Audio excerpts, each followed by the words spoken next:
नमस्कार, स्वागत है सफलता आईएएस के ऑनलाइन प्लेटफॉर्म में। आज हम वर्ग फर्स्ट की सेकंड क्लास करने जा रहे हैं। इसकी फर्स्ट क्लास के अंदर हमने पृथ्वी की उत्पत्ति के बारे में पढ़ा था। तो फर्स्ट क्लास थी हमारी पृथ्वी की उत्पत्ति, origin of earth. Second class जो हमारी रहेगी वो है आपका internal structure of the earth, यानी कि पृथ्वी की आंतरिक संरचना।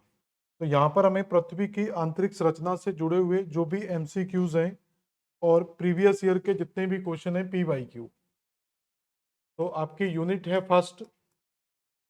और इस फर्स्ट यूनिट का फर्स्ट टॉपिक हम कंप्लीट कर चुके थे, पृथ्वी की उत्पत्ति। अब इसका जो सेकंड टॉपिक है आज का आपका, वो होगा पृथ्वी की आंतरिक संरचना। सिलेबस में अगर आप देखेंगे तो उसमें आपका टॉपिक दिया हुआ है वैगनर का महाद्वीपीय विस्थापन सिद्धांत एवं प्लेट विवर्तनिकी सिद्धांत। लेकिन इन दोनों सिद्धांतों को समझने से पहले हमें पृथ्वी की आंतरिक संरचना को समझना बहुत जरूरी है।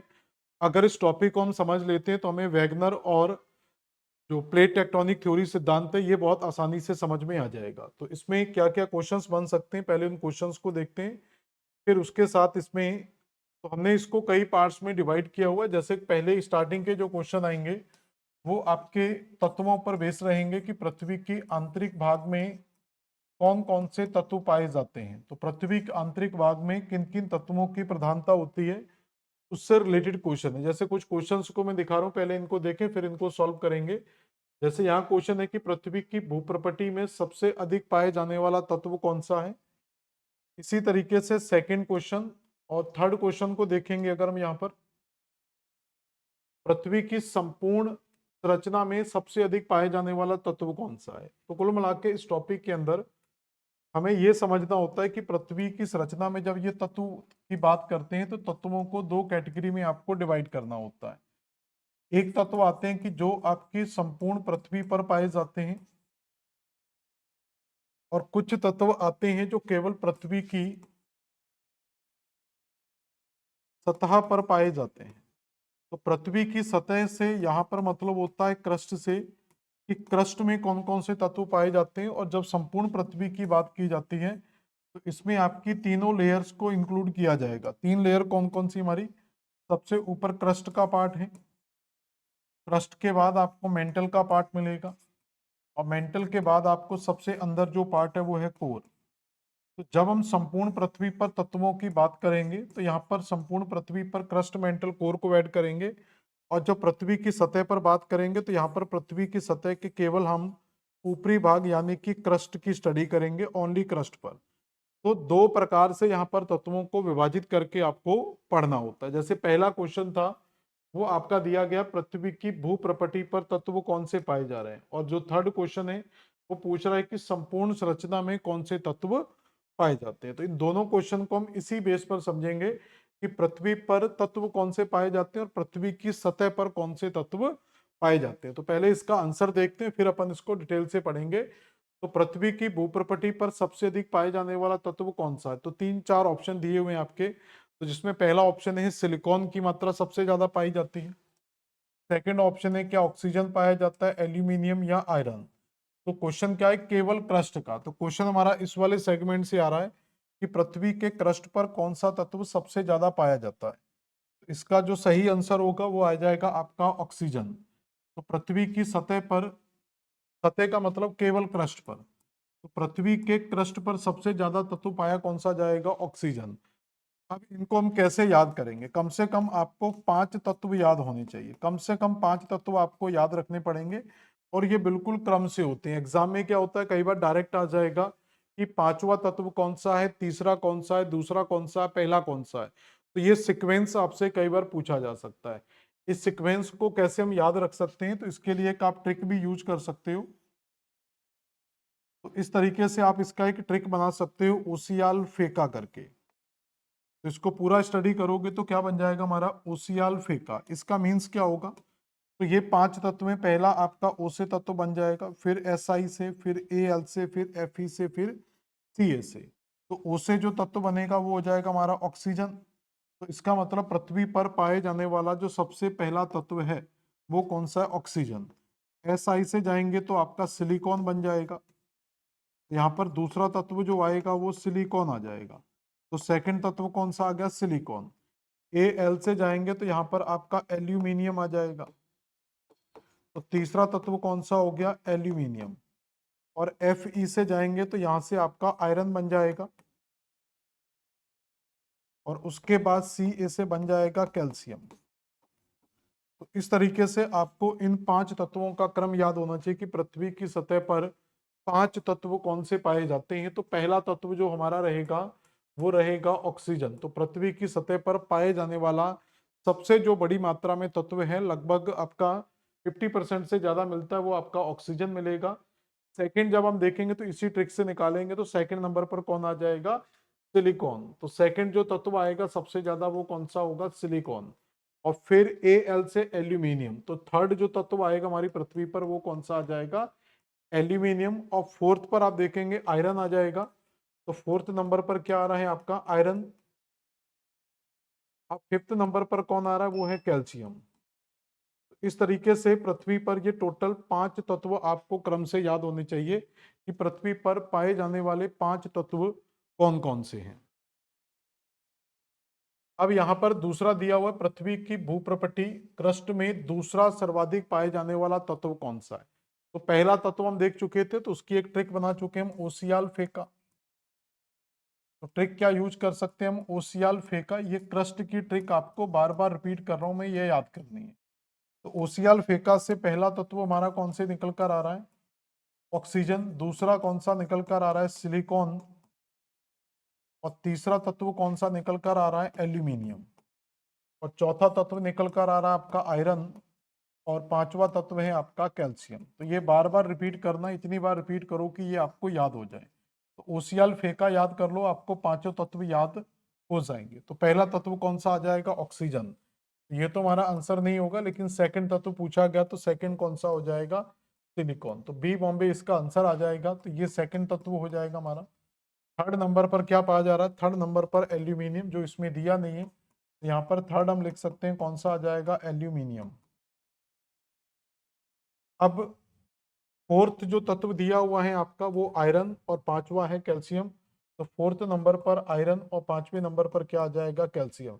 तो किसी भी तत्व के बारे में आपसे पूछा जा सकता है, पहला तत्व कौन सा है, दूसरा कौन सा है, तीसरा कौन सा है, चौथा कौन सा और पांचवा तत्व कौन सा है। तो केवल मैंने 2 ही तत्वों तक आपके क्वेश्चन बनाए, आप इससे 5 तत्व तक का क्वेश्चन याद रख सकते हैं। थर्ड क्वेश्चन क्या कह रहा है? थर्ड क्वेश्चन कह रहा है कि पृथ्वी की संपूर्ण संरचना, संपूर्ण संरचना मतलब कंप्लीट स्ट्रक्चर में सबसे अधिक पाए जाने वाला तत्व कौन सा है? The most abundant elements of the whole earth. तो वूल अर्थ का मतलब क्या होगा? जहां पर हम क्रस्ट, मेंटल और कोर तीनों की स्टडी करते हैं, तो वो आपका कंप्लीट स्टडी होगी किसकी? पृथ्वी की संरचना की। अब इसमें ट्रिक कैसे याद रखेंगे? देखो, अगर आपको संपूर्ण पृथ्वी याद रखनी है, अगर हमें संपूर्ण पृथ्वी को याद रखना है तो इसमें कौन सा तत्व हो सकता है? तो संपूर्ण पृथ्वी की जब हम बात करेंगे तो इसमें पाए जाने वाला तत्व जो होगा उसकी एक पहली ट्रिक याद रख लेना। तो जैसे हमने सतह की जो ट्रिक याद रखी थी, तो सतह की ट्रिक हमारी क्या थी? ओसियाल फेका। ओसियाल फेका से याद रख सकते हैं पृथ्वी की सतह के 5 तत्व। लेकिन यहां पर जब आप याद रखेंगे तो यहां पर फ्यूसी मेन करके याद रख सकते हैं। तो फ्यूसी मेन करके आप याद रख सकते हैं, क्योंकि इससे पहला तत्व, दूसरा, तीसरा, चौथा और पांचवा। तो फ्यूसी मनी भी कर सकते हैं, आप फ्यूसी मनी करके भी याद रख सकते हैं, जिससे निकल आपका पूरी तरीके से समझ में आ जाएगा। तो एफ ई से जो पहला तत्व मिलेगा वो क्या हो जाएगा? तो ये सबसे पहला जो पाए जाने वाला तत्व वो कौन सा है? आयरन। दूसरा जो तत्व है वो ऑक्सीजन आ जाएगा। तीसरा तत्व आपका सिलिकॉन आ जाएगा। तो आपको कंपेयर करना होता है, कंपेयर करना होगा। उसके बाद मैग्नीशियम आ जाएगा और उसके बाद आपका निकेल आ जाएगा। तो आपको क्या है, कई बार कंपेयर करने के लिए आता है। तो पहले तो इसका आंसर देख लें, फिर कंपेयर करते हैं। तो पहला आंसर इसका क्या हो जाएगा? तो यहाँ पर पाए जाने वाला सबसे ज्यादा तत्व कौन सा है? आयरन। तो ये 5 तत्वों का सीक्वेंस आप यहाँ पर याद रखेंगे कि हमारी पृथ्वी की सतह पर 5 तत्व कौन कौन से पाए जाते हैं। क्लियर हो गया? थर्ड क्वेश्चन है पृथ्वी की संपूर्ण स्ट्रक्चर, यानी कि वूल स्ट्रक्चर में सेकंड तत्व कौन सा है। तो अभी हम ट्रिक पढ़ चुके थे, तो ट्रिक क्या पढ़ चुके थे इसकी, फ्यूसी मेन करके, तो फ्यूसी मनी करके हम ट्रिक पढ़ चुके थे। तो ये आपके 5 तत्व हैं। तो सेकंड जो तत्व आएगा, तो सेकंड तत्व इसमें कौन सा आ जाएगा, ऑक्सीजन। तो सेकंड तत्व हम क्या निकालेंगे इसके अंदर, ऑक्सीजन। निकिल जो हो जाएगा वो 5th नंबर पर आ रहा है, तो निकिल कौन से नंबर पर आएगा, 5th नंबर का तत्व है यहाँ पर। ये 5वें नंबर पर क्या आ जाएगा, निकिल आ जाएगा। मैग्नीशियम आपका 4th नंबर पर दिया हुआ है। सिलिकॉन आपका देखेंगे तो सिलिकॉन यहाँ पर 3rd नंबर पर दिया हुआ है, और ऑक्सीजन आपका 2nd नंबर पर दिया हुआ है। तो फर्स्ट नंबर पर जो आ जाएगा वो कौन सा होगा, आपका आयरन। तो इस तरीके से आप यहाँ पर तत्वों के बारे में बता सकते हैं कि पहला तत्व कौन सा है, दूसरा कौन सा, तीसरा कौन सा है। तो यहाँ पर जो आ जाएगा वो आंसर क्या हो जाएगा, दूसरा तत्व आपका ऑक्सीजन। क्लियर हो गया। अब ये मैंने सारी की सारी स्लाइड आपके लिए डाल दी है, आप इसको याद रख सकते हैं। तो पहला तत्व जो है ऑक्सीजन, सेकंड तत्व है सिलिकॉन, थर्ड एल्यूमिनियम। तो हमने इसकी क्रस्ट की जो ट्रिक पढ़ी थी, तो वो पढ़ी थी हमने ओसियाल का।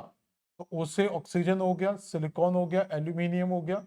ये 4 नंबर पर आपका Fe आ जाएगा। और इसमें आप मैग्नीशियम को स्किप कर सकते हैं, आप कैल्शियम को याद रख सकते हैं। तो 5th नंबर पर आप कैल्शियम को याद रख लेना यहाँ पर। इसके बाद जो यहाँ पर तत्व आ जाएंगे, तो इसकी मैंने ट्रिक बताई थी, फ्यूसी मनी।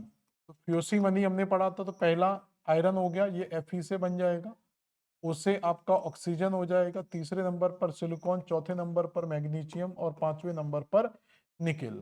तो इस तरीके से आप 5 तत्व याद रख सकते हैं। लेकिन यहाँ पर आप एक कंपैरेटिव स्टडी भी आपको सीखनी होगी कि सबसे फर्स्ट जो है वो ऑक्सीजन पाया जा रहा है, ये फर्स्ट नंबर पर है, और यहाँ पर ऑक्सीजन आपका सेकंड नंबर पर। तो इन दोनों को आप कंपेयर कर सकते हो।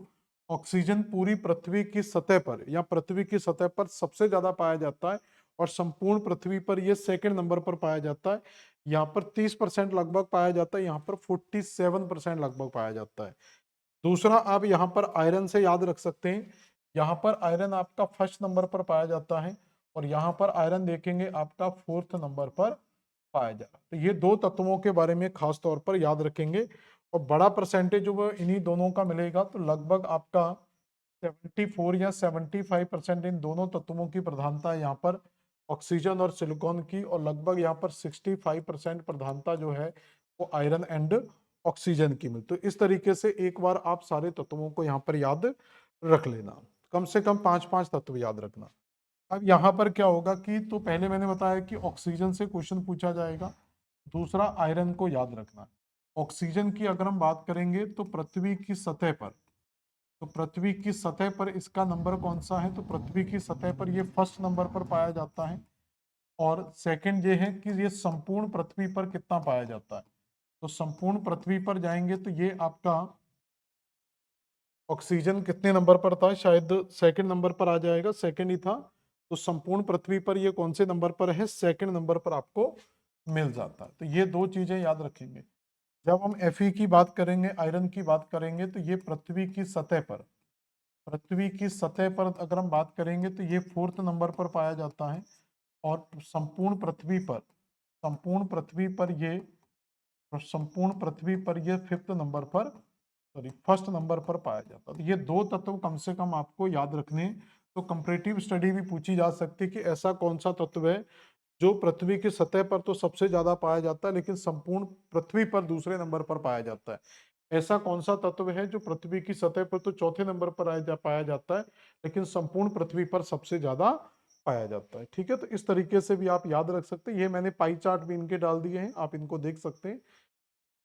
5th क्वेश्चन क्या कह रहा है कि पृथ्वी के कोर में मुख्यतः किस प्रकार के तत्व पाए जाते हैं। तो कोर के अंदर, तो इस चीज को समझने के लिए हमें, एक व्यक्ति हुए हैं स्वेस, तो स्वेस ने एक रासायनिक संगठन इनका दिया था। तो एक रासायनिक, ठीक है, तत्व या रासायनिक संगठन कह सकते हैं। तो पृथ्वी की सतह पर पाए जाने वाले तत्वों का एक रासायनिक संगठन दिया था। तो वो तत्व कौन कौन से हैं, तो इन्होंने 3 आधार पर हमारी पृथ्वी को डिवाइड किया था। तो पहला तत्व इन्होंने बताया था सिलिका और एल्यूमिनियम। दूसरा इन्होंने ग्रुप बताया था सिलिका प्लस मैग्नीशियम और तीसरा बताया था निकिल प्लस फेरस। तो ये तत्व क्या हैं? तो इसको मिलाकर इनको एक सिंपल नाम दिया जाता है, सियाल प्रोनाउंस कर सकते हैं। इसको जब हम प्रोनाउंस करेंगे तो सीमा के नाम से कर सकते हैं, और जब इसको प्रोनाउंस करेंगे तो हम निफे के नाम से कर सकते हैं। ये तीनों तत्व हमारी पृथ्वी पर पाए जाते हैं। अब जो स्वेस का वर्गीकरण था वो ये था, लेकिन अगर हम इसको ग्रांट के वर्गीकरण में जाएं तो ग्रांट का एक वर्गीकरण देखेंगे जो IUGG के बेस पर दिया गया है, international union of geophysics and geo science. इस बेस पर जो वर्गीकरण किया गया है उसमें पृथ्वी की सतह को फिर से 3 भागों में डिवाइड किया है। तो 3 पार्ट कौन कौन से डिवाइड किए इन्होंने? तो इन्होंने पहले पार्ट को कहा है क्रस्ट, दूसरे पार्ट को कहा है मेंटल, और तीसरे पार्ट को कहा है कोर। तो ये अलग नहीं है। तो स्वेस ने यही कहा है कि इसमें क्रस्ट की प्रधानता में सिलिका एल्यूमिनियम है, मेंटल में ये तत्व पाए जाते हैं और कोर में ये तत्व पाए जाते हैं। तो ये आप एक सिनॉप्सिस पूरा याद रख लेना कि जब हम क्रस्ट मेंटल कोर की स्टडी करेंगे तो क्रस्ट में किन तत्वों की प्रधानता सबसे ज्यादा पाई जाती है। तो क्रस्ट में सिलिका और एल्यूमिनियम की प्रधानता सबसे ज्यादा पाई जाती है, मेंटल में सिलिका और मैग्नीशियम की प्रधानता सबसे ज्यादा पाई जाती है, और निफे यानी कि कोर में निकिल और आयरन की मात्रा सबसे ज्यादा पाई जाती है। तो ये 3 तत्व आप याद रखना, आगे जाके और पढ़ेंगे। तो which elements are the primarily found in the earth core? तो अर्थ के कोर में, तो कोर हमारा कहाँ है? यहाँ पर। तो ये कोर क्या होता है इसको भी एक बार समझ लें, अगर आपको नहीं पता है तो आप सिंपल याद रख सकते हैं। तो पृथ्वी को हम 3 पार्ट में डिवाइड करते हैं सामान्यतः। सबसे अंदर का जो भाग होता है उसको कोर कहा जाता है, इसके मध्य का जो भाग है उसको मेंटल कहा जाता है, और सबसे बाहरी जो भाग है उसको क्रस्ट कहा जाता है। तो इसी क्रस्ट के अंदर, अगर इसी क्रस्ट में जाएंगे तो सिलिका और एल्यूमिनियम, और मेंटल में जाएंगे तो सिलिका और मैग्नीशियम, और कोर में जाएंगे तो निकिल और Fe सबसे ज्यादा पाए जाते हैं। तो देख लेते हैं यहाँ पर निकिल और आयरन ऑप्शन में कहाँ दिया हुआ है। तो ऑक्सीजन सिलिकॉन तो होगा नहीं, तो निकिल और Fe आयरन दिया हुआ है, यानी कि Fe, यानी कि इसको बोलेंगे हम नीफे। तो नीफे हमारा यहाँ पर आंसर सही होगा। क्लियर हो गई यहाँ तक पूरी स्टोरी इनकी? तो साथ के साथ आपको ऐसा फील ही नहीं होगा कि हम एमसीक्यू कर रहे हैं, आपको लगेगा कि हम एमसीक्यू के साथ साथ हमारी क्लास की जो थ्योरेटिकल चीजें वो भी आपकी कंप्लीट होती चली जाएंगी। तो एमसीक्यू के साथ साथ आपका टॉपिक कंप्लीट हो जाएगा। त्याल परत का संबंध किन किन तत्वों से है? तो अभी हम बता चुके हैं कि पृथ्वी का जो सबसे ऊपरी भाग है क्रस्ट, तो इस क्रस्ट के अंदर सिलिका और एल्यूमिनियम की प्रधानता सबसे ज्यादा होती है। तो सियाल का संबंध किससे होगा? सिलिका और एल्यूमिनियम से। तो पहला ही आंसर है सिलिका और मैग्नीशियम। तो मेंटल के अंदर अगर हम जाते हैं तो मेंटल के अंदर हमें क्या मिलता है? तो यहाँ पर सिलिका और एल्यूमिनियम मिलता है, सॉरी, सिलिका और Ma मिलता है मैग्नीशियम। तो ये मेंटल वाला पार्ट है, और इसमें बाकी ऑप्शन तो दिए नहीं है। तो अगला क्वेश्चन देखते हैं, सीमा परत का संबंध किन तत्वों पर आधारित है? तो अभी हम देख चुके हैं यहाँ पर ये जो क्वेश्चन था आपका, तो ये भी किस चीज पर था? सियाल पर आधारित था। अब आपका क्वेश्चन है सीमा पर। तो सीमा वाला जो सिस्टम है सिलिका और मैग्नीशियम, ये आपके किस पार्ट में पाया जाता है? मेंटल वाले पार्ट में पाया जाता है। तो जितनी बार रिपीट करोगे उतना ज्यादा याद हो जाएगा। सियाल आपके क्रस्ट वाले लेयर में पाया जाता है, और नीफे जो आपका है ये कोर वाले लेयर में पाए। तो 3 प्रकार के क्वेश्चन आप यहाँ से बना सकते हैं। तो सही आंसर क्या होगा? Silica and aluminium, silica and magnesium, silica and iron, silica and nickel. तो सिलिका एंड मैग्नीशियम सीमा वाला आंसर बिल्कुल सही होगा। तो ये आपका आंसर हो जाएगा बी, बॉम्बे। बड़े प्यारे प्यारे क्वेश्चन बनते हो, बड़े सिंपल क्वेश्चन बनते हैं इससे।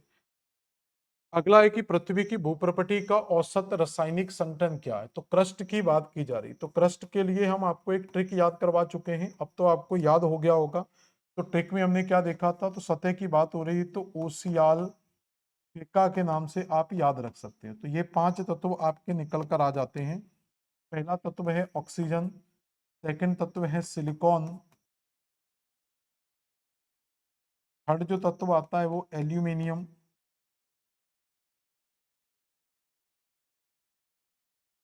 और फोर्थ तत्व आता है आपका यहाँ से आयरन, और फिर सी ए से आ जाता है कैल्शियम। तो इस तरीके से ये 5 तत्व आपको यहाँ पर देखने को मिल जाते हैं। तो क्वेश्चन क्या था कि कौन से, तो सबसे पहले पाया जाएगा ऑक्सीजन, फिर सिलिकॉन, फिर एल्यूमिनियम, फिर आयरन। तो चार तत्व आपके दिए हुए हैं। चार तक भी अगर आप ओसियाल करके याद रख लेंगे तो कम से कम तीन याद रख लो। तीन तत्व भी अगर आपको याद होंगे तो बड़ी आसानी से ऑप्शन आपके सॉल्व हो जाते हैं। फिर दिया है पृथ्वी की क्रस्ट में लगभग 74% भाग किन दो तत्वों का है। तो क्रस्ट की बात हो रही है, तो पृथ्वी के क्रस्ट की बात की गई। तो क्रस्ट पर जो तत्व पाए जाते हैं वो हमने क्या याद किया था, तो ओसियाल फेका की अभी ट्रिक है, तो हर बार ये ट्रिक आपको याद करवा देगी सिंपल। तो ओसियाल की ट्रिक में हम सबसे पहला जानते हैं ऑक्सीजन और दूसरा है सिलिका। तो ये दो तत्व मैंने बताया था सबसे ज्यादा पाए जाते हैं। तो 74 टू 75% इन दो तत्वों की प्रधानता हमें देखने को मिल जाती है। ये दो तत्व सबसे ज्यादा पाए जाते हैं, तो सिलिका और एल्यूमिनियम। तो सिलिका और एल्यूमिनियम देख लो कहां पर दिया हुआ है, silicon and aluminium C option पर आपका दिया हुआ है। तो सही आंसर हमारा क्या निकल कर आ जाएगा, सी आंसर इसका सबसे बेस्ट आंसर होगा। एक ही ट्रिक अगर आप याद कर लोगे तो सारे क्वेश्चन बनने लग जाते हैं। तरल अवस्था में निकिल और लोहे से बनी पृथ्वी की सबसे भारी और सबसे आंतरिक परत को क्या कहा जाता है। तो इसका मतलब है निकिल यूज हो रहा है, तो Na और प्लस आयरन मतलब Fe, मतलब इसको कहा जाता है नीफे। तो नीफे का संबंध हम पढ़ चुके हैं कि जो हमारी नीफे परत है, तो नीफे का जो संबंध है वो हमारे पृथ्वी के कोर भाग से, किससे संबंधित है, ये कोर भाग से संबंधित है। तो यहाँ पर आपका आंसर आ जाएगा ख्याल सीमा नीफे। तो तरल अवस्था में निकिल और लोहे से बने पृथ्वी के सबसे भारी और सबसे आंतरिक परत को क्या कहा जाता है, तो ये नीफे आंसर दिया हुआ है। तो आप नीफे आंसर लगा सकते हैं, और इसी को हम क्या कहते हैं, कोर वाला भाग कहते हैं। तो ये कोर का भाग है जो सबसे ज्यादा पाया जाता है। ठीक है। क्रस्ट वाले को क्या कहा जाता है, क्रस्ट वाले को हम सियाल बोल देते हैं, ये दिया हुआ है सियाल। और सीमा का संबंध किससे, हमारा मेंटल वाले भाग से रहता है। क्लियर हो गया यहाँ तक। तो ये क्वेश्चन भी सॉल्व हो गया हमारा। पृथ्वी की किस परत को रिजिड आउटर लेयर कहा जाता है। रिजिड मतलब कौन सी लेयर है जो सबसे ज्यादा। अब यहाँ पर जो क्वेश्चन आ रहा है वो पृथ्वी के मंडलों स्फीयर से जुड़ा हुआ क्वेश्चन है। तो पृथ्वी के मंडल को भी हम यहाँ पर कुछ पार्ट्स में डिवाइड करके देख सकते हैं। तो पृथ्वी के जब मंडलों को हम विभाजित करते हैं तो पहले तो आप ये देख लो कि क्रस्ट मेंटल कोर में कैसे डिवाइड करते हैं। तो सबसे पहला जो भाग होता है हमारा क्रस्ट कहलाता है, दूसरा भाग हमारा मेंटल कहलाता है, और तीसरी लेयर हमारी कोर कहलाती है। लेकिन हम यहाँ पर क्या करते हैं, तो ये क्रस्ट मेंटल कोर जो है ये ग्रांट का क्लासिफिकेशन था, और इसी ग्रांट के क्लासिफिकेशन को यहाँ पर जब स्वेस ने वर्गीकृत किया था, तो उसने तत्वों के आधार पर इस लेयर को सियाल, इस लेयर को सीमा और इस लेयर को नीफे कहा था। ये तीन रिलेशन हम ऑलरेडी पढ़ चुके हैं। अब जो अगला वर्गीकरण दिया गया है वो आपका डेली का वर्गीकरण है। तो डेली महोदय ने क्या किया गया, यांत्रिक आधार पर इसको तीन चार भागों में डिवाइड किया। यहाँ पर एक चीज और याद रखना कि जब हम क्रस्ट की बात करते हैं तो क्रस्ट भी दो भागों में डिवाइड होता है, अपर क्रस्ट और लोअर क्रस्ट। मेंटल के भी दो भाग होते हैं, अपर मेंटल और लोअर मेंटल। और कोर के भी दो भाग होते हैं, outer core and inner core. अब क्या होता है कि यहाँ पर जब हम मंडलों में विभाजित इसको करते हैं तो इस क्रस्ट का कुछ नीचे तक का भाग, या क्रस्ट में जो मेंटल का भाग रहता है, मेंटल के ऊपर ये वाला जो भाग होता है इसको कहते हैं अपर रिजिड मेंटल। रिजिड का मतलब होता है एक खुरदरा या रफ या सॉलिड पार्ट। तो ये जो अपर रिजिड मेंटल है इसकी विशेषता इस क्रस्ट की विशेषता की तरह ही हमें दिखाई देती, मतलब ये आता मेंटल में है लेकिन विशेषताएं किस तरीके की, इसमें क्रस्ट की विशेषताएं। तो इसलिए इस पूरे लेयर को, तो यहां तक जो पूरी की पूरी आपकी लेयर बनेगी, ये पूरी लेयर, तो इस पूरी लेयर को कहा जाता है एस्थेनो इस सॉरी लिथोस्फीयर। तो इस पूरी लेयर को हम क्या कहते हैं, लिथोस्फीयर के नाम से पढ़ते हैं। लिथोस्फीयर का मतलब होता है स्थल मंडल। इसको हिंदी में क्या लिख सकते हैं, वैसे अंग्रेजी याद कर लेना वो ज्यादा बेस्ट है, क्योंकि यहाँ पर भी ऑप्शन देखेंगे सारे के सारे देवनागरी में दिए हुए हैं। स्थल मंडल के बाद अगर हम जाएंगे कि जो मेंटल हमारा वाला पार्ट है, ये वाला जो पार्ट है, तो जो अपर मेंटल का पार्ट है, मतलब अपर मेंटल में ये रिजिड वाला पार्ट छोड़ देंगे, इस वाले को कहा जाता है एस्थेनो स्फेयर।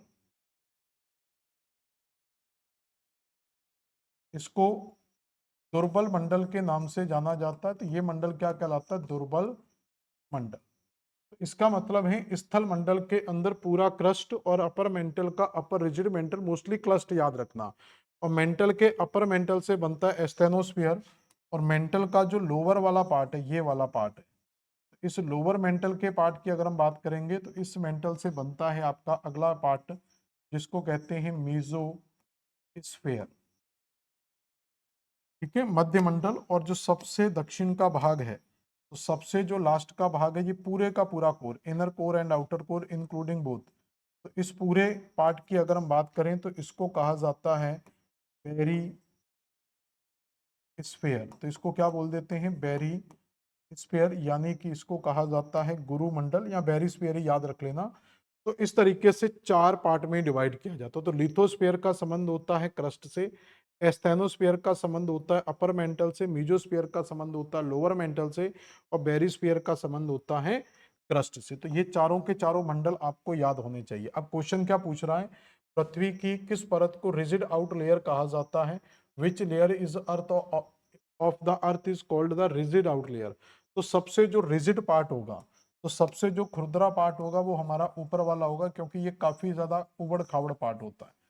ये काफी ज्यादा उबड़ खाबड़ पार्ट होता है, तो इसमें हम जो लिथोस्फीयर है उसको हम आंसर लगा सकते हैं। तो लिथोस्फीयर को ही स्थल मंडल के नाम से जाना जाता है। लिथोस्फीयर को ही क्या कहा जाता है, स्थल मंडल, जिसमें आपका स्थल मंडल। और लिथो का यहाँ पर जो मतलब होता है, लिथो का मतलब होता है रॉक्स से, इसका मतलब ये चट्टानों का मंडल है। और स्थल मंडल में किस किस से मिलकर बनता है, इसमें पूरा क्रस्ट और अपर रिजिड मेंटल, ये दो भाग ऐड कर लेंगे तो इसको क्या बोलते हैं, स्थल मंडल के नाम से जाना जाता है। अगला क्वेश्चन देखते हैं। अगला क्वेश्चन दिया है, किस परत में मेंटल कन्वेक्शनल करंट पाई जाती हैं, या किस मंडल में कन्वेक्शनल करंट पाई जाती हैं।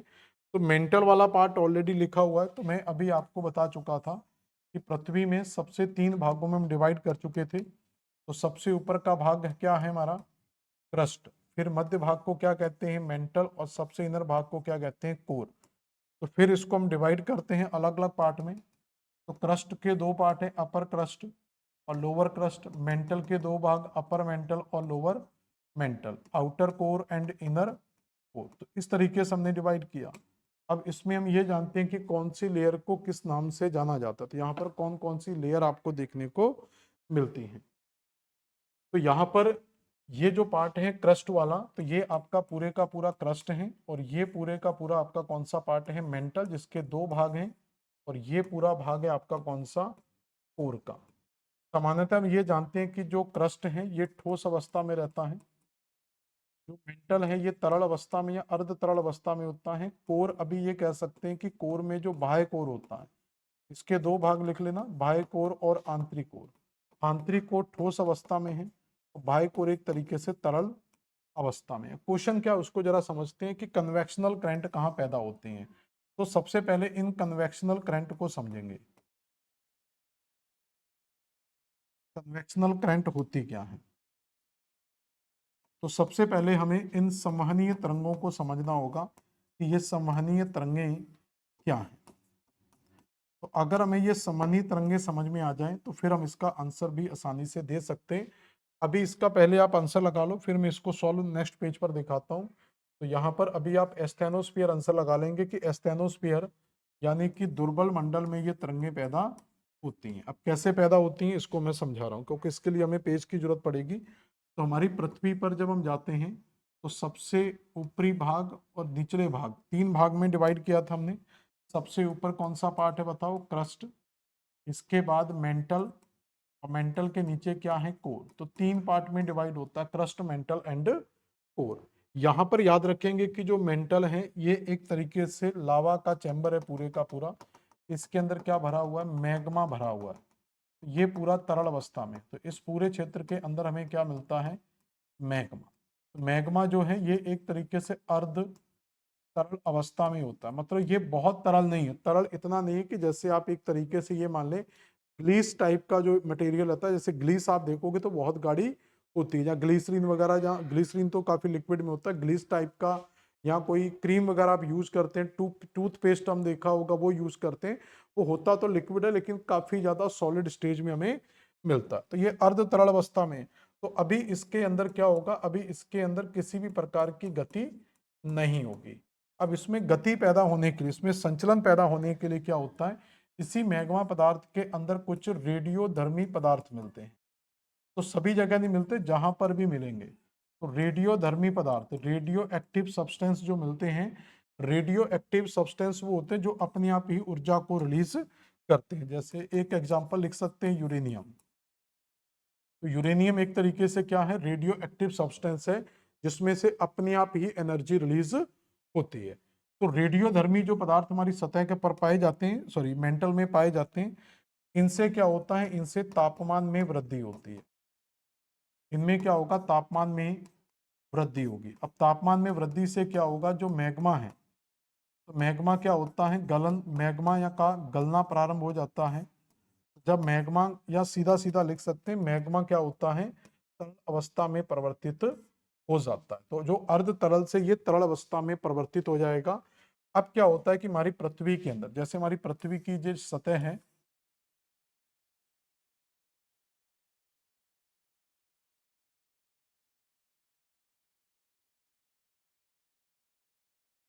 ये पार्ट हो गया हमारा कौन सा, क्रस्ट का पार्ट।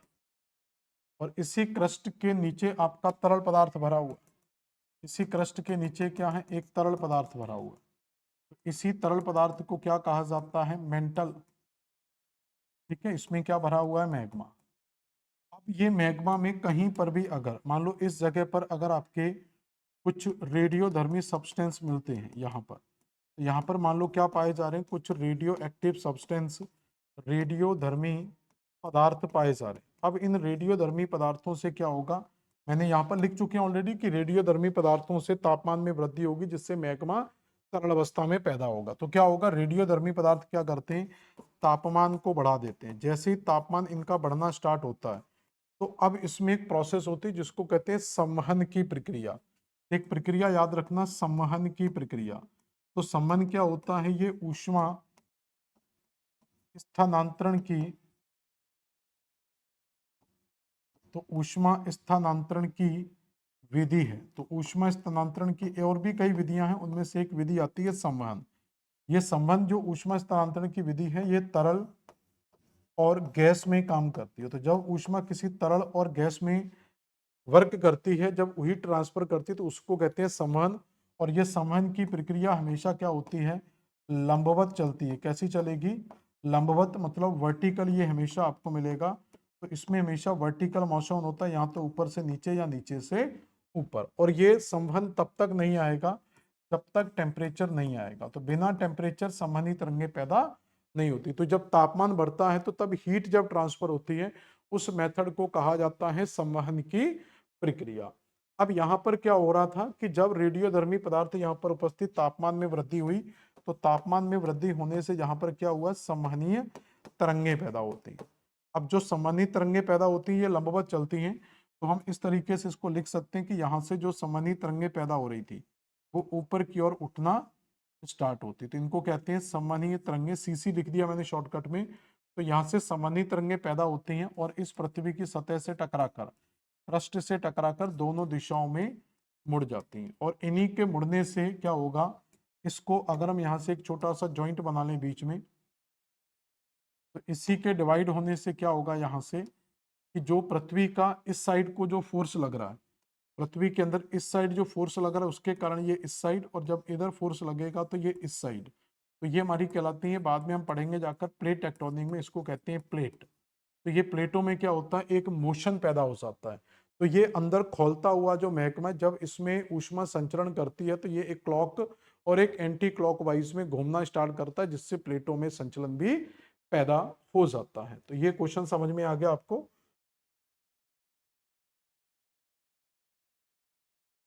तो इसमें क्या दिया था, तो ये किस में मिलेगा, एस्थेनोस्फीयर के अंदर मिलेगा। अगला क्वेश्चन दिया है, निचला मेंटल यानी कि लोअर मेंटल किस श्रेणी में आता है। The lower mental fall under which categories, lithosphere, mesosphere, outer core and inner core. तो सिंपल है कि हमने अभी क्रस्ट को डिवाइड किया था कुछ पार्ट्स में। तो हमारा जो पूरे का पूरा क्रस्ट है, जो पृथ्वी है, ये 3 पार्ट्स में डिवाइड होती है। सबसे ऊपर वाले भाग को क्या कहते हैं, क्रस्ट। देखो मैटर वही है, रिपीट बार बार हो रहा है, इतनी ज्यादा बार रिपीट होगा कि आपको कंठस्थ याद हो जाए। हर क्वेश्चन के साथ मैं रिपीट करा रहा हूँ। क्रस्ट के बाद क्या दिया हुआ है आपका मेंटल, और मेंटल के बाद कौन सा पार्ट आता है यहाँ पर, कोर। तो जब क्रस्ट मेंटल कोर को पुनः विभाजित करते हैं तो हम दो भागों में डिवाइड करते हैं, अपर क्रस्ट लोअर क्रस्ट। मेंटल को दो भागों में डिवाइड करते हैं, अपर मेंटल और लोअर मेंटल। कोर को डिवाइड करते हैं आउटर कोर और इनर कोर। तो यहाँ पर हम अच्छे तरीके से समझ चुके थे कि जो क्रस्ट का मोस्टली पार्ट है, तो क्रस्ट का मोस्टली पार्ट जो है वो उसको लिथोस्फीयर कहा जाता है, चट्टानी मंडल कहा जाता है। और अपर मेंटल का जो पार्ट है, तो यहाँ पर जो अपर मेंटल वाला बेल्ट आ रहा है ये, तो इसी अपर मेंटल को एस्थेनो स्फीयर कहा जाता है। क्या कहा जाता है, एस्थेनो स्फीयर। और इसके बाद जो मिलता है हमें लोअर मेंटल वाला भाग, इसी लोअर मेंटल को मीजो स्फीयर के नाम से पढ़ा जाता है। तो ये क्या कहलाता है, लीजो स्फीयर। और सबसे जो आंतरिक भाग है इसका, तो सबसे जो आंतरिक भाग है कोर वाला, उसको पेरी स्फीयर के नाम से जाना जाता है। तो क्वेश्चन के अकॉर्डिंग जाएंगे। क्वेश्चन क्या कह रहा है, the lower mental falls under which category. तो लोअर मेंटल किस कैटेगरी में आ रहा है, तो आप देखेंगे लोअर मेंटल की बात हो रही है, तो ये अपर मेंटल है और ये लोअर मेंटल। तो लोअर मेंटल किस कैटेगरी में आएगा, मीजो स्फीयर में आएगा। तो यहाँ पर आपका सौभाग्य से ऑप्शन भी दिया हुआ है, मीजो स्फीयर। लिथोस्फीयर का जो संबंध होता है वो क्रस्ट से होगा। तो लिथोस्फीयर का संबंध किसके साथ होता है, क्रस्ट से। और मीजो स्फीयर का संबंध किससे होगा, लोअर मेंटल से। ठीक है। और इन दोनों कोर को मिलाकर जो बनता है वो बेरी स्फीयर कहलाता है। कोर को मिलाकर क्या बनेगा, तो कोर को मिलाकर बनेगा बेरी स्फीयर। समझ में आ गया कैसे क्वेश्चन सॉल्व होगा। इसके बाद आप देखें अगला क्वेश्चन। अगला क्वेश्चन क्या कर रहा है, ठीक है। तो ये मैंने स्लाइड आपकी डाल दी है, पूरे के पूरे इसमें सारी लेयर्स वगैरह बनी हुई हैं, तो आप इसको एक बार पढ़ सकते हैं। पृथ्वी की आंतरिक संरचना के बारे में निम्नलिखित में से कौन सा कथन असत्य। ये जरूर अंडरलाइन कर लिया करो कि पूछ क्या रहा है, इनकरेक्ट। ठीक है। तो यहां पर क्वेश्चन पूछा जा रहा है, which of the following statement about earth internal structure is incorrect. तो पृथ्वी की आंतरिक संरचना के संदर्भ में कौन सा कथन असत्य है। कई बार हम पढ़ते असत्य हैं, लिखते असत्य हैं, तो सत्य असत्य में कंफ्यूजन ना हो। एस्थेनोस्फीयर यानी कि इसको हिंदी में कहते हैं दुर्बल मंडल, लेकिन ज्यादातर देवनागरी में ही आते हैं। आंशिक पिघला हुआ है, the asthenosphere is partially molted. तो एस्थेनोस्फीयर मतलब क्रस्ट के नीचे जो लिथोस्फीयर है, लिथोस्फीयर के नीचे मिलता है एस्थेनोस्फीयर, वो कह रहा है आंशिक रूप से पिघला है। पृथ्वी के क्रोड में निकिल और लोहा पाया जाता है, तो the earth core is made nickel and iron. तो इसको तो हम ऑलरेडी नीफे कह ही रहे थे, ये स्टेटमेंट तो हमारा 100% सही है।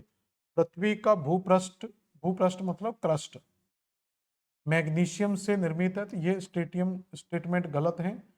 पृथ्वी का अधिकतर भाग मेंटल है। तो पृथ्वी में जो सबसे ज्यादा भाग मिलता है वो लगभग 75 to 80% जो एरिया वो मेंटल का ही मिलता है। तो पहला स्टेटमेंट सही लग रहा है, ये भी सही लग रहा है और ये भी सही है। तो कौन सा कथन असत्य है, तो सी ऑप्शन आपका यहाँ पर गलत हो जाएगा, क्योंकि जो क्रस्ट है हमारा, ये क्रस्ट सिलिका और एल्यूमिनियम से बना हुआ है। तो क्रस्ट किसका बना हुआ है, सिलिका एंड एल्यूमिनियम का बना हुआ है। अगला क्वेश्चन कह रहा है कि स्थल मंडल में क्या शामिल है। तो अभी हम स्थल मंडल में देख चुके थे। तो स्थल मंडल की जब हम बात करते हैं तो स्थल मंडल किससे मिलकर बनता है, तो ये पूरे का पूरा क्रस्ट, क्रस्ट के नीचे का भाग है आपका मेंटल और उसके बाद कोर। तो मेंटल का जो ऊपर का भाग है जिसको कहते हैं अपर रिजिड मेंटल, तो ये अपर रिजिड मेंटल तक हमें क्या मिलता है, लिथोस्फीयर मिलता है। तो लिथोस्फीयर जो आपको मिलेगा वो अपर रिजिड मेंटल मतलब क्रस्ट और ये दोनों मिलाकर बनेगा। तो क्या दिया हुआ है, ओनली क्रस्ट। ये ऑप्शन देखो हो सकता है अगर नहीं मिलता। संपूर्ण मेंटल तो ये तो होगा नहीं, आउटर कोर, कोर का तो कोई संबंध ही नहीं है, तो बचा यही ऑप्शन।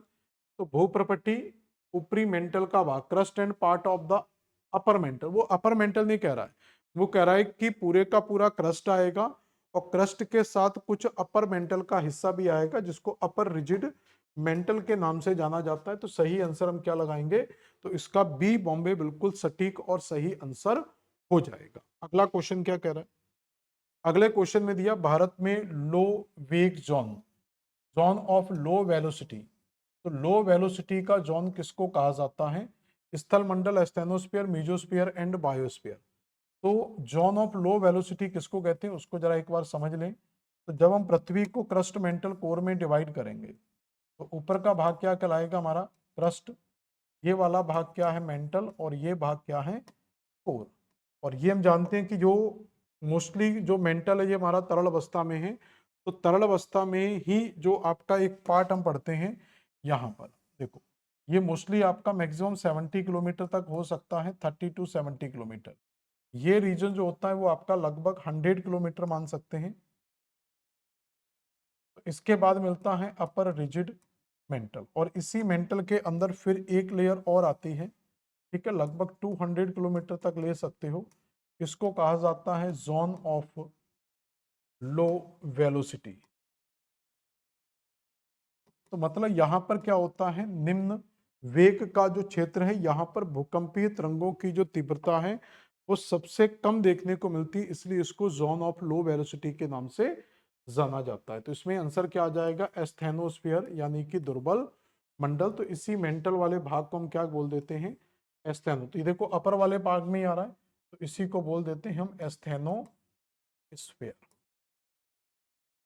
इसका संबंध किससे है? एस्थेनोस्फीयर से। अगला क्वेश्चन क्या कह रहा है? मेंटल की गहराई कितनी है? तो क्रस्ट मेंटल और कोर की गहराई कितनी? देखो गहराई में सभी की आपको यहां बता दे रहा हूं कि पृथ्वी की आंतरिक संरचना में हम गहराई का आंकलन किस तरीके से स्टडी कर सकते हैं।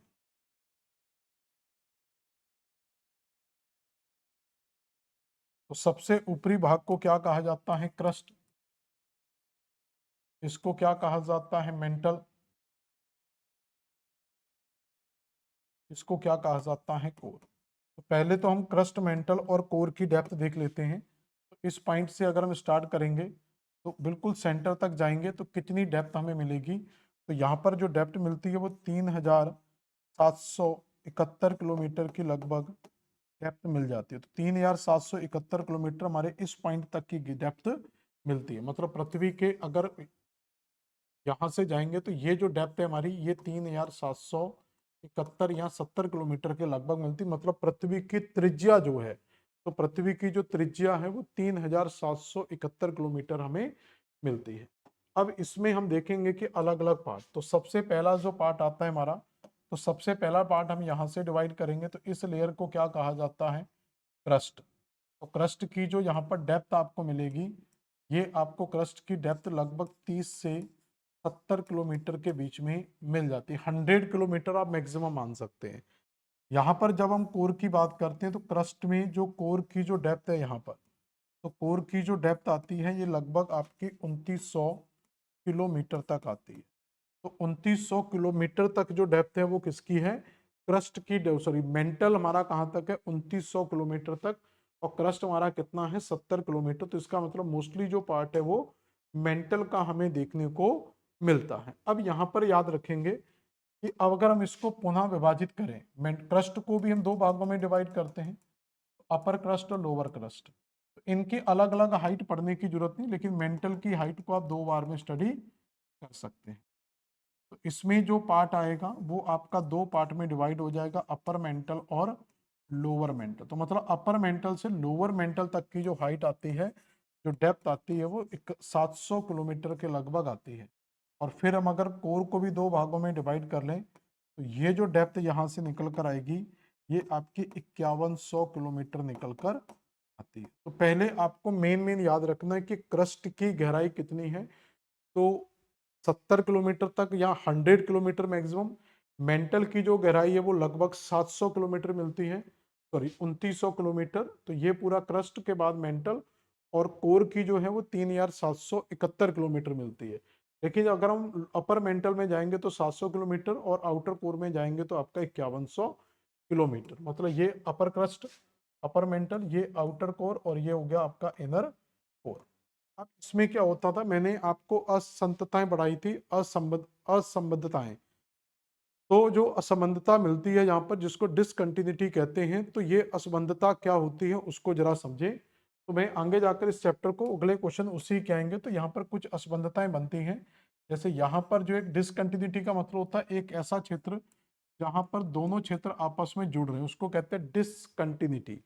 तो इस डिसकंटिन्यूटी को कहा जाता है मोहो डिसकंटिन्यूटी या असंबद्धता। और इस वाली डिसकंटिन्यूटी को कहा जाता है जो यहां पर मिलती है इन दोनों के बीच में, इस डिसकंटिन्यूटी को कहा जाता है गुटेनबर्ग असंबद्धता।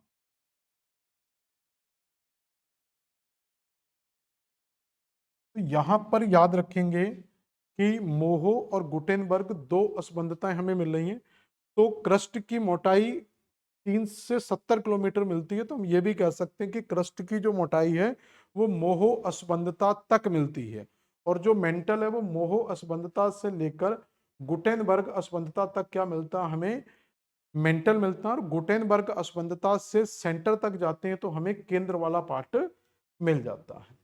तो ये दो असंबद्धता याद रखना। इसके अलावा इन दोनों क्षेत्रों को भी डिवाइड करने वाली, मतलब अपर मेंटल और लोअर मेंटल को भी विभाजित करना, और अपर क्रस्ट और लोअर क्रस्ट को भी जब विभाजित करते हैं तो यहाँ पर भी कुछ डिसकंटिन्यूटी मिलती है। जैसे इसको कॉनरोड असंबद्धता के नाम से जाना जाता है। यहाँ पर जो असंबद्धता मिलती है इसको रेपटी के नाम से जाना जाता है। और उसी तरीके से यहाँ पर भी एक असंबद्धता मिलती है जिसको लेहमन के नाम से जाना जाता है। इसको हम अलग से भी पढ़ेंगे, पूरी असंबद्धताओं के क्वेश्चन भी करेंगे, लेकिन अभी ये इसलिए इंपॉर्टेंट है क्योंकि आपसे पूछा जाता है। तो कई बार डेप्थ ना पूछकर आपसे इन असंबद्धताओं के हिसाब से पूछ लेता है कि किस असंबद्धता की गहराई कितनी है। जैसे आपसे पूछा जाए गुटेनबर्ग असंबद्धता कहाँ मिलती है, तो हम कहेंगे 2900 किलोमीटर तक मिलती है।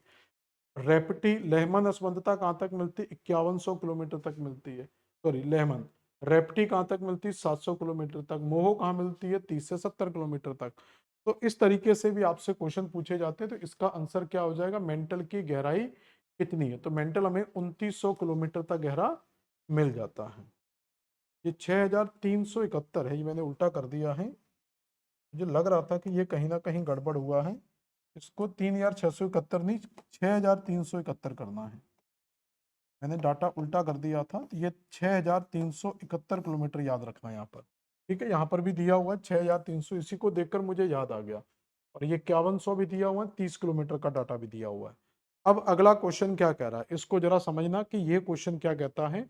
इसमें लिखा हुआ है which part of the earth is solid despite extremely high temperature. तो अत्यधिक तापमान होने के बावजूद भी पृथ्वी का कौन सा भाग। अब टेम्परेचर की अगर हम बात करें तो पृथ्वी की सतह पर अगर हम पृथ्वी के पृष्ठ से अंदर कोर की ओर जाते हैं तो तापमान में क्या होती है, लगातार वृद्धि होती है। तो तापमान में क्या होगी, यहाँ पर वृद्धि होगी। तो सबसे जो मिनिमम टेम्परेचर होगा, जो सबसे मिनिमम टेम्परेचर होगा वो यहाँ पर होगा। और सबसे जो मैक्सिमम टेम्परेचर हमें मिलेगा, तो सबसे जो मैक्सिमम टेम्परेचर मिलेगा वो हमें कोर में मिलेगा। तो यहाँ पर मैक्सिमम टेम्परेचर हमें देखने को मिलेगा। आप सोचो कि क्वेश्चन ये कह रहा है कि इस क्षेत्र में मैक्सिमम टेम्परेचर है, तो मैक्सिमम टेम्परेचर जहाँ पर होगा वहाँ पर अवस्थाएं तरल अवस्था में रहती हैं, लेकिन ये तरल अवस्था में न रहकर ये एक ठोस अवस्था में रहता है। तो यही क्वेश्चन पूछा गया कि ऐसा कौन सा भाग है जो अत्यधिक तापमान होने के कारण तरल होने की जगह पर ठोस अवस्था में पाया जा रहा है। तो इसका कारण भी है और आंसर भी आएगा। तो इसका कारण क्या है कि जब पृथ्वी में ऊपर से नीचे जाने पर तापमान बढ़ता है तो ऊपर जाने पर दाब भी बढ़ता है। तो टेम्परेचर बढ़ने से ये ठोस अवस्था में इसलिए आ रहा है क्योंकि इसके ऊपर क्या होता जा रहा है। तो केंद्र में अगर यहाँ पर टेम्परेचर ज्यादा है तो यहाँ पर मैक्सिमम प्रेशर भी लग रहा है। तो मैक्सिमम प्रेशर लगने के कारण ये क्या है, अपनी अवस्था को चेंज नहीं करता। तो इसको क्या कह सकते हैं, कौन सा भाग तापमान के बाद ठोस अवस्था में है। तो हमारा कौन सा हो जाएगा, आंतरिक कोर। क्योंकि कोर के दो पार्ट हैं, outer core and inner core. तो कोर को हम दो पार्ट में डिवाइड करते हैं। बाहर वाला कहलाता है आपका आउटर कोर, बाह्य कोर, और अंदर वाला कहलाता है आपका इनर कोर। तो जो बाह्य कोर है वो एक तरीके से अर्ध तरल अवस्था में मिलता है। ये कैसा मिलता है हमें, अर्ध तरल अवस्था में मिलता है। लेकिन जो आंतरिक कोर है ये पूरी तरीके से आपको ठोस अवस्था में देखने को मिलता है। ठीक, अगला क्वेश्चन दिया, क्या दिया है, पृथ्वी के आंतरिक भाग में ऊष्मा गलन का प्रमुख कारण क्या है। What is the main causes that heat generating in the earth interior. तो पृथ्वी के इंटीरियर पार्ट में जो हीट आ रही है वो किस कारण से आ रही है, उसका मेन रीजन क्या हो सकता है। तो जब आपसे यहाँ पर कारण पूछा जाएगा कि हीट का मेन कारण क्या है, तो यहाँ पर दिया हुआ रेडियो सक्रिय पदार्थ तथा गुरुत्व बल के तापीय ऊर्जा में परिवर्तन से from the radio active substance and convection of gravitational energy into thermal energy. दूसरा दिया ग्रही संवर्धन से, ये तो होगा नहीं, रुद्धोष्म संपीड़न से नहीं होगा, सोलर रेडिएशन से नहीं होगा, तो पहला ही आंसर है। तो आपको केवल रेडियो तत्व ध्यान में रखना है। तो पृथ्वी में अगर रेडियो तत्व सबसे ज्यादा पाए जा रहे हैं तो इन्हीं रेडियो तत्वों की प्रधानता के कारण यहाँ पर सबसे ज्यादा टेम्परेचर देखने को मिलता है। क्लियर हुआ यहाँ तक। अगला क्वेश्चन क्या है, पृथ्वी के अंतरम केंद्रीय भाग की भौतिक अवस्था कैसी है। तो ये तो हम पढ़ ही चुके हैं। तो सबसे आंतरिक भाग की जो अवस्था वो कैसी है, ठोस अवस्था में, मतलब जो कोर है वो हमारा किस अवस्था में है, ठोस अवस्था में मिलता है। अगला क्वेश्चन क्या कह रहा है, निम्नलिखित में से कौन सा स्थल मंडल को वर्णित करता है। तो अभी हम पृथ्वी की सतह में पढ़ ही चुके हैं कि सबसे जो बाहरी भाग है उसको स्थल मंडल कहा जाता है। तो सबसे ऊपरी भाग को क्या कहा जाता है, स्थल मंडल के नाम से जाना जाता है, यानी कि लिथोस्फीयर के नाम से ही जाना जाता है। लिथोस्फीयर किससे मिलकर बनता है, तो मोस्टली इसमें पूरे का पूरा क्रस्ट ऐड होता है। और क्रस्ट के बाद मैंने बोला था थोड़ा सा जो मेंटल का पार्ट है, जो मेंटल का पार्ट है जिसको हम अपर रिजिड मेंटल कहते हैं, तो अपर रिजिड मेंटल वाला पार्ट, तो ये पूरी जो लेयर होती है यहाँ से यहाँ तक, इसी को स्थल मंडल के नाम से जाना जाता है।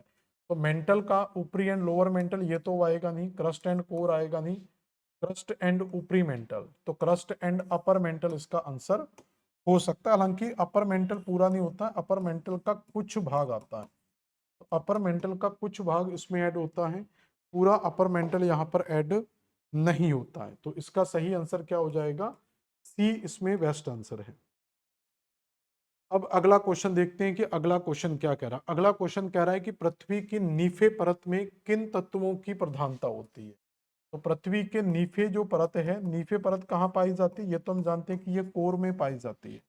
और नीफे में दो तत्व पाए जाते हैं, तो Na से क्या बनता है, निकिल, और Fe से क्या बन जाता है, आयरन। तो इसमें निकिल और आयरन की प्रधानता सबसे ज्यादा हमें देखने को मिलती है। तो ये लास्ट ऑप्शन में दिया हुआ है, निकिल एंड आयरन की प्रधानता यहाँ पर सबसे ज्यादा देखने को मिलेगी। अगला क्वेश्चन क्या कह रहा है, निम्नलिखित पृथ्वी की निम्नलिखित में से कौन सी परतें बाहर से अंदर की ओर सही क्रम है। तो ये तो सिंपल हम पढ़ चुके थे। तो पृथ्वी में ये तो बड़ा बहुत सिंपल क्वेश्चन हो गया, अब इतनी प्रैक्टिस कर ली है, इसको भी अगर नहीं कर पाए तो फिर हमारा भविष्य खतरे में है। तो इसमें सबसे पहले कौन सा पार्ट आएगा, क्रस्ट, उसके बाद कौन सा पार्ट आ रहा है, मेंटल, और उसके बाद क्या आएगा, कोर। तो तीन पार्ट में हम डिवाइड कर रहे हैं, क्रस्ट, मेंटल एंड कोर। तो सबसे आउटर लेयर क्या बोलेगी, तो क्या बोला, बाहर से अंदर, तो बाहर से क्रस्ट, मेंटल एंड कोर। तो क्रस्ट, मेंटल एंड कोर का यहाँ पर सबसे बेस्ट ऑप्शन आपको डी मिल जाएगा, जिसको सियाल, सीमा और नीफे के नाम से भी जानते हैं। तो सियाल, सीमा और नीफे। अगला क्वेश्चन क्या कहता है, अगला कह रहा है कि निम्नलिखित में से कौन सा कथन सत्य नहीं है। तो सत्य नहीं का मतलब है कि वो आपसे पूछ रहा है कि असत्य कथन कौन सा है। ये बहुत ज्यादा कंफ्यूजन करता है कि कौन सा कथन सत्य नहीं है। तो सत्य नहीं का मतलब हमें असत्य ढूंढना है। पृथ्वी का अधिकांश भाग मेंटल है, ये तो सही प्रतीत हो रहा है। पृथ्वी की परत सियाल से बनी हुई है, ये भी ठीक ठाक लग रहा है। सागर तल सीमा से बना हुआ है, सीमा सियाल के ऊपर तैरता है।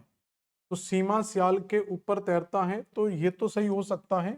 अब कौन किसके ऊपर फ्लोट करेगा ये हम देखेंगे। तो सबसे ऊपर की जो परत है वो क्रस्ट है, और उसके नीचे की जो परत है वो मेंटल है।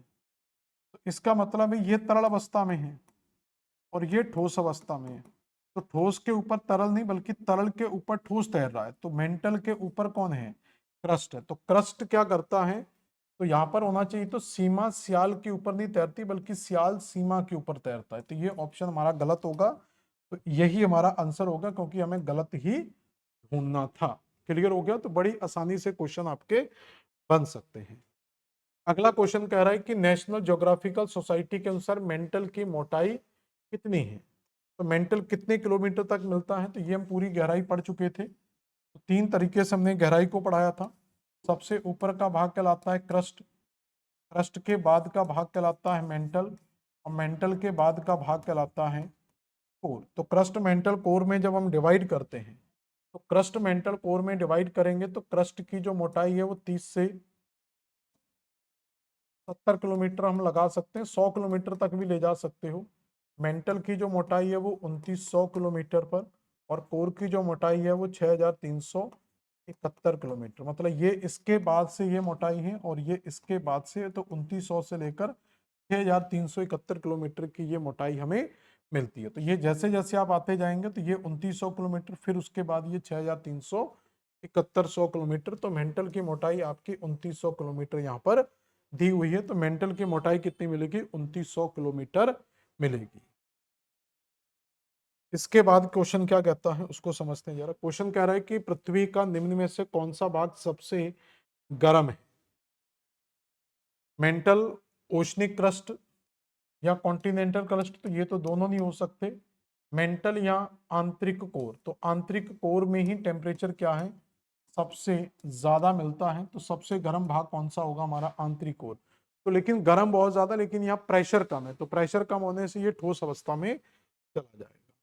अगला क्वेश्चन है, निम्न में से कौन सी परत पृथ्वी की सबसे पतली परत है। तो सबसे ज्यादा जो वॉल्यूम मिलता है, याद रखना, सबसे जो पतली परत मिलती है वो क्रस्ट की होती है।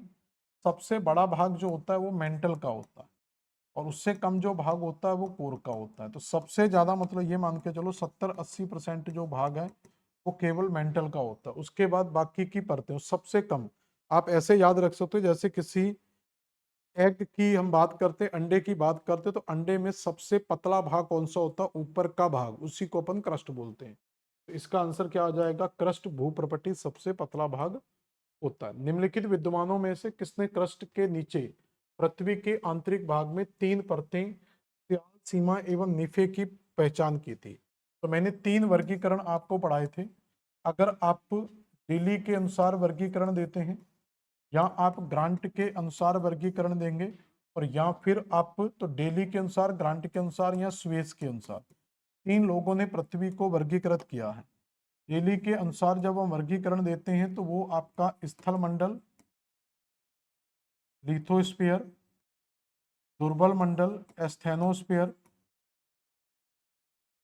फिर मध्य मंडल, मीजोस्फीयर, और उसके बाद मिलता है आपका तीसरा गुरुमंडल, बेरी स्फीयर। तो ये जो 3 डिवाइडेशन आपके मिलते हैं, पहला आपका लिथो का मिलता है, दूसरा एस्थेनो का मिलता है, अगला मीजो का मिलता है, और लास्ट आपका बेरी का मिलता है।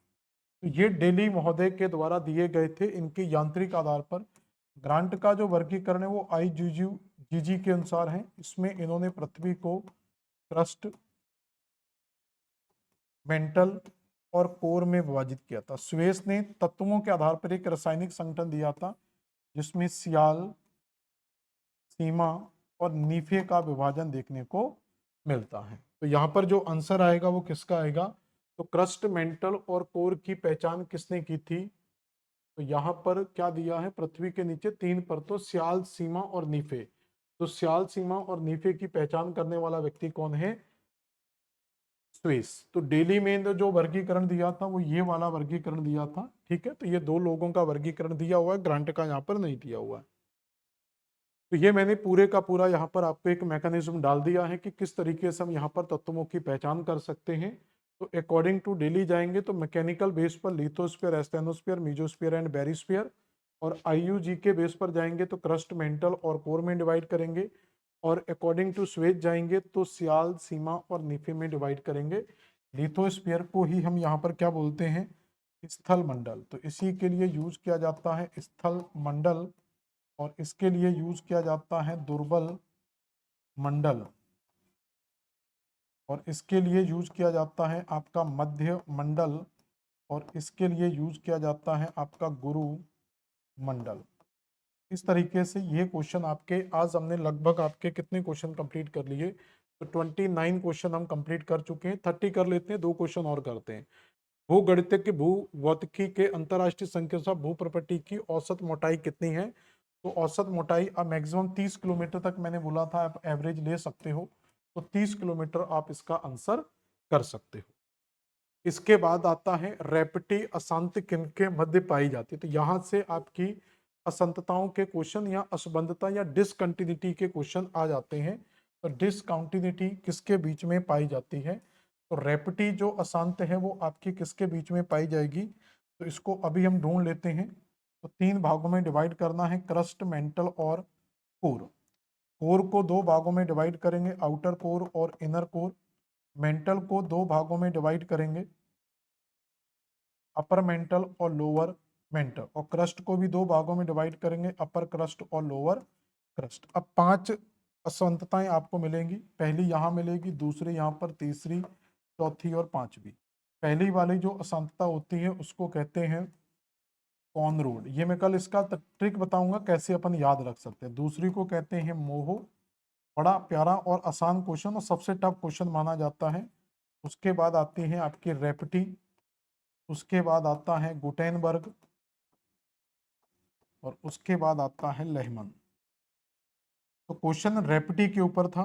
तो रेपटी अशांति आपकी यहां पाई जा रही है, तो ये इनके बीच में पाई जा रही है, अपर मेंटल और लोअर मेंटल के बीच में।